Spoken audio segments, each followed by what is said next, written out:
Hello and welcome to today's episode in which we crank the heat right up. If you watched the baked rice video that I posted a little while ago, you'll have seen me used harissa in the rice mixture to give it a bit of chili punch. Harissa is a chili paste that comes originally from North Africa, I think. I've had a quick Google. Apparently harissa, the root word of it is harassa, which is the Arabic for pound.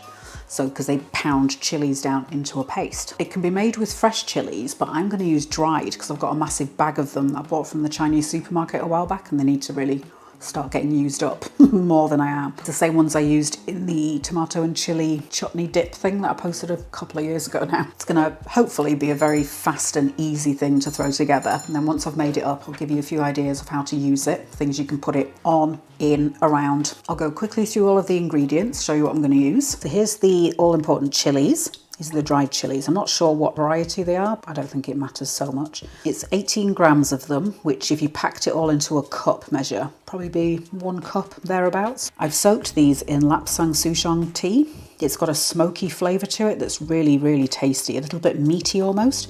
So I just wanted to try boosting up the smokiness of the harissa. The spices that I'm going to put in are cumin, coriander and caraway seeds. I did a ½ teaspoon of each. I've just toasted these off in a cast iron pan just to bring some of the flavour out. I think I'm going to add in some cayenne pepper as well, just to really punch the heat up. Some chilli flakes for bulk and a bit of fire because those whole chilies aren't that hot. And then I've got random chili powder. Again, no idea what variety of chili it is. It's got some good amount of heat, but there's also like a lemony vibe to it, a bit like sumac almost. I'll add in probably ½ a head of garlic just to get some nice stinky goodness going on. I might add in celery salt, but I might add in regular salt. I haven't decided yet. I'm going to use a preserved lemon in mine. It's lemons that are packed in salt and then basically fermented. So they've got a bit of stinky, salty, lemony goodness going on. And then I'll use some olive oil, the base of the paste. I'm going to blitz mine with an immersion blender. I just think it's going to be an absolute nightmare trying to do such a small quantity in a food processor, but use whatever you've got to hand. I'm going to blend all of mine in a little bowl here. I'm going to blot the chilies on here, just a few sheets of paper towel. So this is just to take out the excess soaking liquid. The rehydration stage is a great opportunity to get some extra flavours in there. So I did the Lapsang tea, but you could use a bit of tomato puree in the water as well. I've done that for that tomato and chilli dip, I think. Any flavour you want in there, put it in your soaking liquid. And then I'm going to blot these on here. Tear them down a touch, just to make it a bit easier on the blender. I soaked these for about an hour, but that was only because I was filming the rice video. 20 minutes, maybe ½ an hour. That's all they need. Just have a feel, and if they're soft, then you know you're good to go. To prep the chilies, I removed the end where the stalk would be attached and then cut lengthways up the chili to get the seeds of it out. And then I dry toasted them in a cast iron pan for a couple of minutes. It releases the oil, the chili oil. I'm going to bash the spices down in a pestle and mortar. I just don't know how much I trust that blender to, you know, get them small enough. So let's just go in and give this a little pound, little pummel. You're right in my way, aren't you? Oh, yes you are.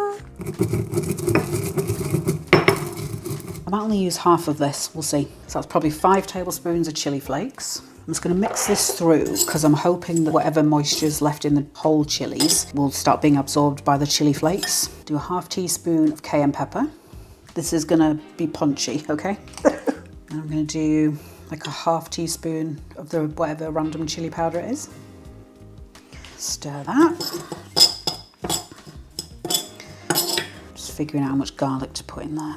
So I'm going to do 3 whole ones and 2 littlies, so it's maybe 3½. So I'm just doing mine in a garlic press. Here's the preserved lemons. 1 out, I think. And then I'm going to cut this down into chunks, again just to make it a bit easier on the blender. Might take these seeds out, more for texture than anything else really. Oh, the smell, man. I wish I could do smelly vision. It almost smells like lime, like salty lime. Oh, it's making my mouth water. And obviously the preserved lemons are very salty, so I'm gonna mix everything together and then I'll taste it and season it if it needs it. And then I'll start with like a tablespoon or so of oil, maybe 1.5 tablespoons. Get the fork out of the way, that would be better, wouldn't it? Then go in with the blender and whiz it up. I'm just going to add a bit more oil at this stage, so another teaspoon or so, because that can help the blender do its job a bit more efficiently. I don't know what to call this bit, the blade attachment. I'm just going to scoop the bits out because things get stuck underneath it so then they don't get blended down properly.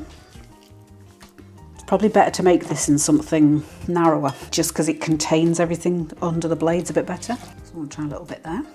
I think it needs some fresh lemon. I'm also going to add in some smoked paprika. I'll do half a teaspoon.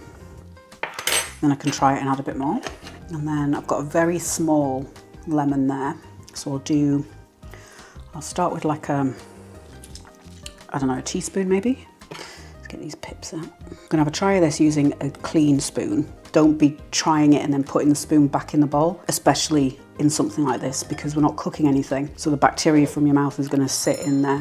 Whereas if you're cooking something, it's not quite as, risky. Yeah, I think we're almost there. Just need some oat milk, like a palate cleanser. I'm gonna do a touch of the celery salt. That's probably, I don't know, it's a pinch, small pinch. I'm gonna squeeze more lemon.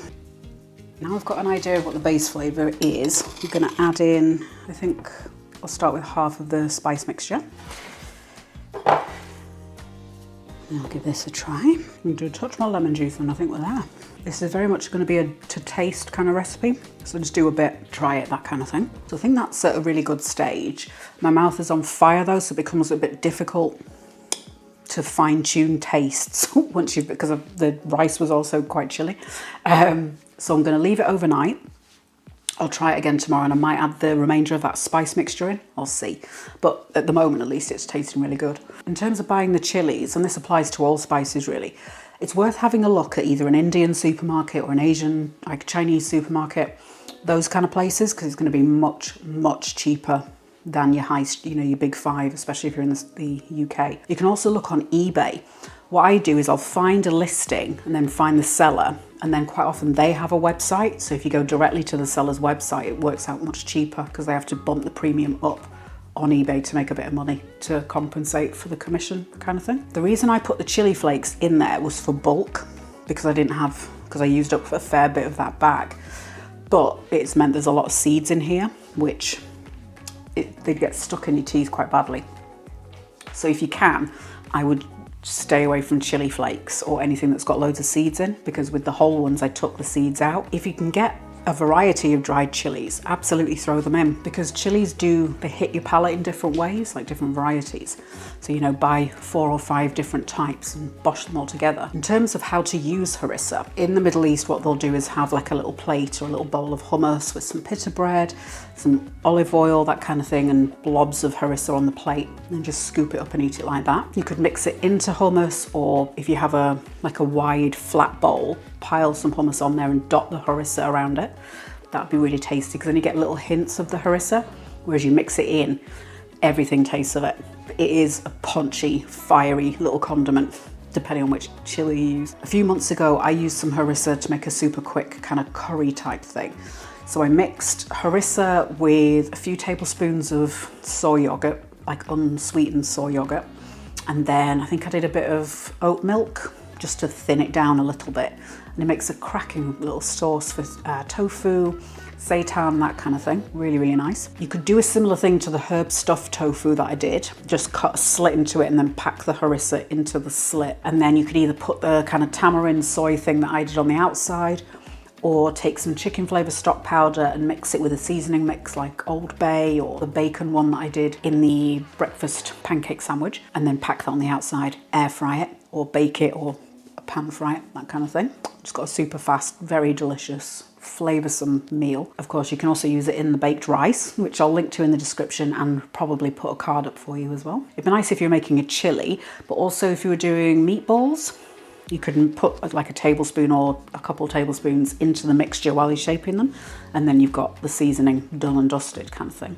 Yeah, so it's anything that needs a little bit of chili in it, stick some of that in. That would probably work really nicely in the chili paneer that I made. I think that would work great. Hopefully that's given you an insight of a super quick little condiment that you can have and just leave it in the fridge. When I pack it into the jar, I'm going to flatten everything down and then pour oil over the top, and that'll create a bit of a seal against any nasties. And I imagine it'll probably keep in there, I don't know, a couple of weeks maybe. something like that. I'll update the pinned comment maybe. Give a shout out to my supporters on Patreon. It's lovely having a little community where I can share some of the randomness that goes on in this brain of mine. Also share progress on craft projects and anything else that's going on behind the scenes in my life. If you want to have access to some of that content, I'll leave a link down in the description for you. If you've enjoyed the video, it'd be great if you left a little like. All of that kind of thing signals to the algorithm that, oh, this video should be shared widely, and that's great for me and my reach. Oh, mighty algorithm. And if you want more plant-based recipes served freshly to you every week, be sure to hit subscribe and then turn on notifications if you want to be alerted as soon as they're ready. While you're waiting for the next one, get your teeth into this.